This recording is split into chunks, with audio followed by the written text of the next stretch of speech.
매일 아침 하나님과 함께 누리는 하늘의 양식, 오늘 만나. 악의가 없이 우연히 사람을 밀치거나 기회를 엿봄이 없이 무엇을 던지거나 보지 못하고 사람을 죽일 만한 돌을 던져서 죽였을 때에 이는 악의도 없고 헤아려 한 것도 아닌즉 회중이 친자와 피를 보복하는 자 간에 이 규례대로 판결하여 피를 보복하는 자의 손에서 살인자를 건져내어 그가 피하였던 도피성으로 돌려보낼 것이요 그는 거룩한 기름 부음을 받은 대제사장이 죽기까지 거기 거주할 것이니라. 그러나 살인자가 어느 때든지 그 피하였던 도피성 지경 밖에 나가면 피를 보복하는 자가 도피성 지경 밖에서 그 살인자를 만나 죽일지라도 피 흘린 죄가 없나니 이는 살인자가 대제사장이 죽기까지 그 도피성에 머물러야 할 것입니다. 대제사장이 죽은 후에는 그 살인자가 자기 소유의 땅으로 돌아갈 수 있느니라. 이는 너희의 대대로 거주하는 곳에서 판결하는 규례라. 사람을 죽인 모든 자 곧 살인한 자는 증인들의 말을 따라서 죽일 것이나 한 증인의 증거만 따라서 죽이지 말 것이요 고의로 살인죄를 범한 살인자는 생명의 속전을 받지 말고 반드시 죽일 것이며 또 도피성에 피한 자는 대제사장이 죽기 전에는 속전을 받고 그의 땅으로 돌아가 거주하게 하지 말 것이니라. 너희는 너희가 거주하는 땅을 더럽히지 말라. 피는 땅을 더럽히나니 피 흘림을 받은 땅은 그 피를 흘리게 한 자의 피가 아니면 속함을 받을 수 없느니라. 너희는 너희가 거주하는 땅 곧 내가 거주하는 땅을 더럽히지 말라. 나 여호와는 이스라엘 자손 중에 있음이. 오늘 말씀은 도피성 제도에 대한 마지막 부분입니다. 하나님은 모든 생명을 귀하게 여기셔요. 그래서 어떤 이유에서든지 사람의 생명을 앗아간 것에 대해서는 엄중히 다루십니다. 무조건 도피성으로 피한다고 보호받을 수 있는 것은 아닙니다. 하나님은 도피성으로 피한 뒤 그곳에서 보호받기 위해 지켜야 할 법에 대해서 말씀을 하셨습니다. 오늘 본문을 살펴보면 하나님이 이러한 한 생명을 얼마나 소중히 여기는지에 대해서 우리가 알 수 있죠. 먼저 우연한 사고나 갑작스러운 다툼으로 사람이 죽는 경우에 대해서 22절과 23절에서 말씀하시는데요. 이는 고의적인 살인에 해당하지는 않습니다. 악의가 없이 우연히 사람을 밀치거나 어떤 의도가 없이 무엇을 던졌는데 그것으로 사람을 죽었을 경우라고 말씀을 하죠.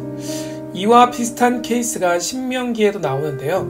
어떤 사람이 이웃과 함께 손에 도끼를 들고 나무하러 갔다가 도끼날이 자루에서 빠져 사람이 맞아 죽게 되었을 경우 이것은 오늘 본문과 같은 비의도적인 살인에 해당하므로 이렇게 사람을 죽인 자는 도피성으로 피해야만이 피해 보복을 피할 수 있다라고 말씀하셨습니다.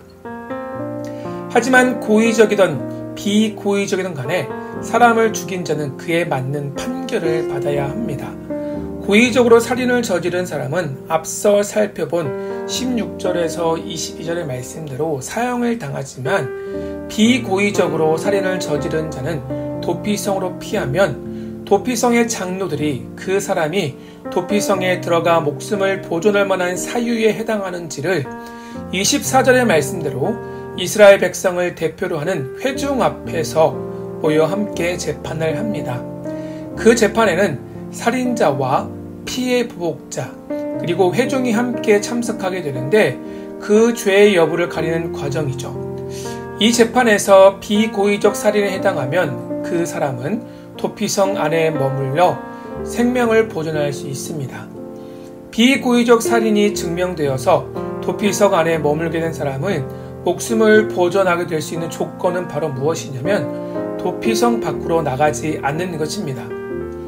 도피성 안에 머물다가 어떤 경우라도 도피성 밖으로 나가게 되어 피해 보복자를 만나고 또 죽임을 당하게 된다면 피해 보복자의 죄는 무죄하다고 말씀합니다.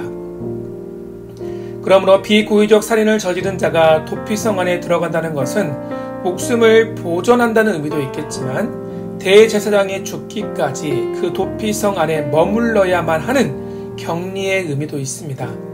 실수로 죄를 저지른 그 이유 때문에 사랑하는 가족과 고향을 떠나 낯선 도피성 안에서 대제사장이 죽기까지 격리되고 고립된 삶을 살아야만 합니다.